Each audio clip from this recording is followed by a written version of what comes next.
Foi você que achou que a seleção brasileira fosse passar sem drama e sem sofrimento para as oitavas de final da Copa, que fosse passar o carro por cima, como dizem, do Japão? Dê o like, inscreva-se no canal, compartilha e comenta.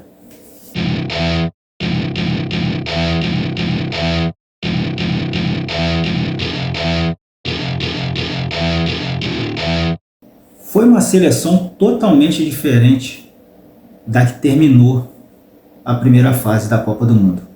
Um time apático, sem ideias, com um deserto de ideias, atacou muito pouco, criou muito pouco, e contra um time que, como o Japão, que apenas se defendeu e até de certa forma surpreendeu, porque tinha feito jogos jogando mais ofensivo nessa Copa, o time brasileiro não conseguia andar. Começou assim o jogo num abafa, tentando criar alguma coisa, mas muitas bolas alçadas, algumas bolas alçadas, e sem criar muito, na verdade.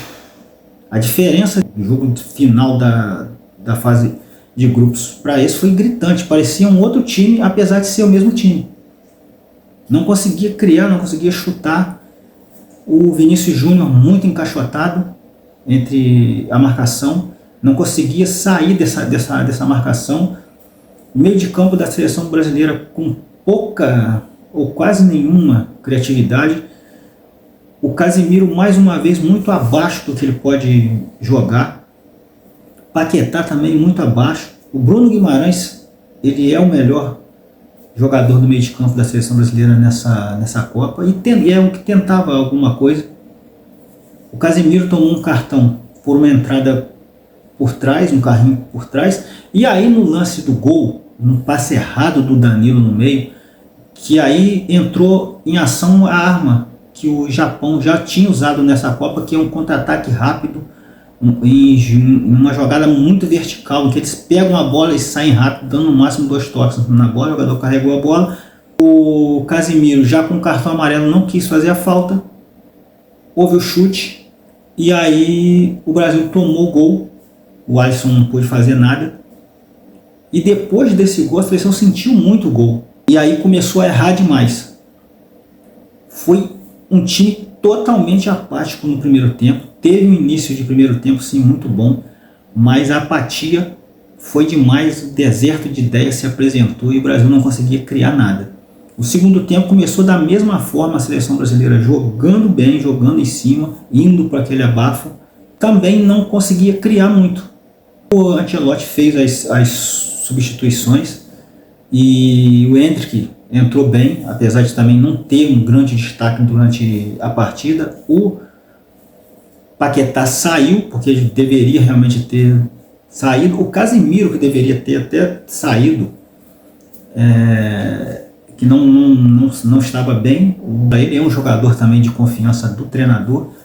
E acabou que numa jogada ele conseguiu fazer um gol. Antes já tinha perdido um gol na pequena área, uma cabeçada também. E aí ele conseguiu empatar o jogo. E aí ele deu um respiro maior para a seleção. A seleção ficou mais folgada no jogo, respirou um pouco mais. E aí também depois a seleção ficou tocando bola de um lado e do outro, sem inspiração. Houve uma queda de ritmo. A seleção não conseguiu criar muita coisa. Foi um jogo de imposição da seleção brasileira, o que já era esperado também. O Japão caiu muito de produção, também não sei se cansou ou o que foi, a seleção parecia que nem em campo estava, e isso também ajudou a seleção brasileira a fazer esse jogo de imposição. E a seleção continuou ali chutando bola de fora. Teve um lindo lance do Vinícius Júnior pela esquerda, no qual ele saiu driblando pela esquerda e quase fez um golaço. O goleiro também fez uma linda defesa e a bola foi na trave. Entrou o Martinelli, e aí o Martinelli acabou sendo o herói da partida, porque em mais um belíssimo passe no meio do Bruno Guimarães, e mais uma assistência dele na Copa, o Martinelli conseguiu fazer o gol. Se a seleção brasileira realmente quer ganhar mais um título, quer ganhar o Hexa, vai ter que jogar muito mais bola do que jogou agora, vai ter que mostrar muito mais do que mostrou. É um time que hoje se mostrou muito sem inspiração, um time que ficou apático em boa parte da partida, jogou contra um time que tem uma certa reverência ao futebol brasileiro, que respeita o futebol brasileiro, e mesmo assim, mesmo até com a queda de rendimento no segundo tempo, a seleção flertou ainda com uma desclassificação contra um time asiático, algo que seria inédito. Então tem que se olhar muito isso, porque não pode acontecer uma queda tão grande de um jogo para o outro, e o Ancelotti agora vai ter 6 dias para estar com esses jogadores, para tentar consertar o que foi de errado nessa partida. Teve muitas coisas, tudo bem, hoje, né, vão estar falando que foi uma vitória épica, histórica, mas é épico e histórico quando é a favor. Esses lances, esses gols em acréscimos que decidem a partida. Tem boas coisas que a seleção tira, né, porque Bruno Guimarães, Ryan jogaram demais, jogaram muita bola.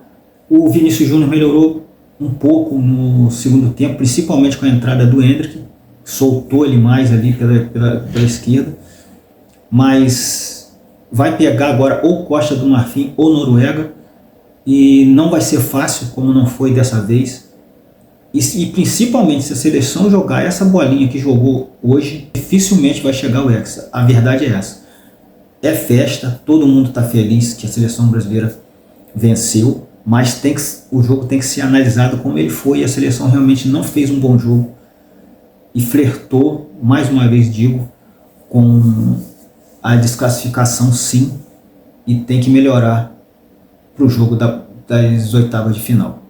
Então é isso, gente, um grande abraço e nos vemos na próxima resenha.